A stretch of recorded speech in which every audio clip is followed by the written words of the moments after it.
Hello and welcome to the Meta Call. This is Mitty from 60cards.com.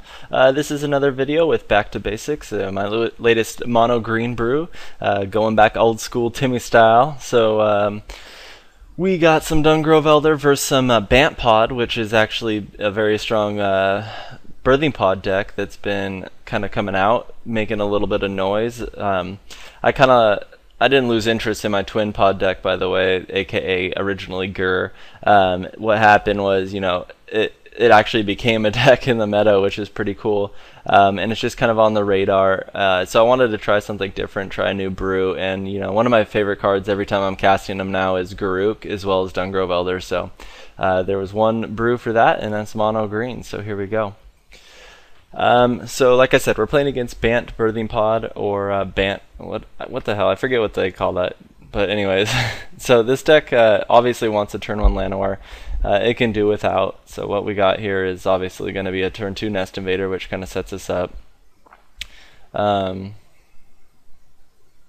think any deck in Standard right now kind of has to have a turn 1 play, so I posted a list called Hunters, and it didn't really have a turn 1 play, which was really bothering me. So I wanted to go on to something else here, and I think this has some real potential. In fact, I think a mono green list, I don't know the list, but it went 7-2 at Star City Games Pittsburgh, and I know it was a Dungrove Elder style deck. So don't know the list, but I know that mono green is very capable right now in a different way than it used to be. Now, that play right there might have been a mistake. I probably, because you'll see what happens later in this game, I shouldn't have sacked those. I should have kept them so I could stick a Garruk next turn. But even missing that, you'll see it kind of works. It can work out. Dungrove Elder is a boss. I mean, he's not going to get through that battlement if I don't draw a land, which I don't. So obviously this hand isn't even that good. The hand's good, but obviously it didn't work out that well. So I get in a little bit of damage here. Obviously I know the deck, so I know he's not playing counterspells main, therefore I can wait till his untap 2 kills Birthing Pod, therefore he doesn't beat me with a 3/3. So we're going to get rid of that Birthing Pod. You don't want to let Birthing Pod get online. That is the #1 rule. Trust me, I know Birthing Pod. The card just completely takes over a game, but that's the other reason why I'm okay with being in mono green. We got all the artifact removal we need, and right now Sword of Feast and Famine's popular, Birthing Pod's popular, Phyrexian Metamorph's popular. So many good artifact cards, even Spellskite, and green has answers to all that, and obviously we got answers to the Tempered Steel decks. Now, another card I've wanted to include in here that I haven't, just as a little kind of addition here, is maybe that Spider, Arachnus Spinner. I had him in my last list. It's actually a very, very good card at 6, better than Primeval Titan in this deck, just because Titan's not getting anything since this only runs Forest. But we need to keep, so back to the game, but we need to keep Venser off of 8. So a swing into him, that may or may not have been wrong. I probably should have just attacked with Dungrove Elder, playing sloppy, just playing fast, trying to get a feel for the deck, really. By the way, the very first time I tested this, an 8-mana was about to fire, so I said fuck it, and I went for it, and actually took it down, beating a Vampires, this deck, which this is the 8-man, and then a Cobblade too. So I know the deck has game. By the way, Skin Shifter is an amazing card. Like, it just does so many things exactly when you need them. Like, it molds to any deck it's playing against. I wish one of the options was something with like hexproof or something like that, but turning into a bird.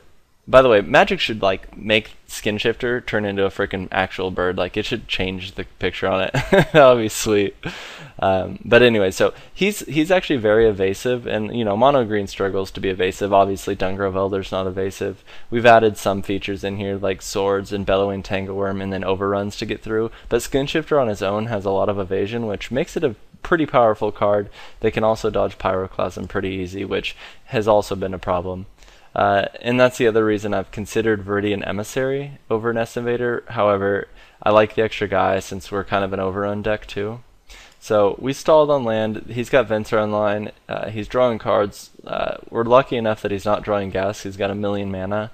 But then again, we missed our lands and our Garruks and misplayed, so kind of turns out equal. But what we're just trying to do here is get rid of Venser so we can take control. Now, normally you wouldn't play the card advantage game because his deck would just destroy ours. But we did get off a Garruk, as you saw, reloaded our hand, which is absolutely huge. He even gets the acidic slime bounce going, but obviously we're going to be able to handle that with Cobras and constant land. So we just pump these guys up and look at, I mean, just out of nowhere, this deck has 4, 8, it could have 12, 14 power this turn. I mean, it really turns on a dime. Dungervelder just gets so big so fast, even though he's so vanilla. But this turn we're really set up. We can just go Garruk again. And at this point, I think we just draw, because we need to finish this game. He's at 1 card. We know we're going to be able to hit Venser down out of his ultimate range, and that's fine. But what we want to find is an overwhelming Stampede to just finish him next turn. If we let him take over at all and get some Sun Titans on board and get that going, we're kind of in trouble. So we just harmonize with Garruk, and we do get our overrun. Now this list is slightly different, as you can see, because I am running overwhelming Stampedes now. That was just a decision I made after the 8-man, since it was my first attempt. So, like I said, I might be misplaying a lot of these. That's okay. It's a learning experience, and as you can see, like, it's a mono green deck, but there are right and wrong answers. Oh, and I was trying Chancellor of the Tangle in this too. Card's just awful. It just doesn't do enough. Like, if you turn 1 Lotus Cobra and they dismember it, you just basically stuck with 5 cards in your hand, because you're not going to cast Chancellor of the Tangle, or maybe even 4 cards, whatever it is. So I don't like Chancellor Tangle. He came out. Obviously, the list up now is far better. I ran about 5 more 2-mans and went 4-1 in those. So this was definitely the way to go. We weren't worried about board sweepers. I know he doesn't have them in his deck, and once he cast that, I knew the game was ours.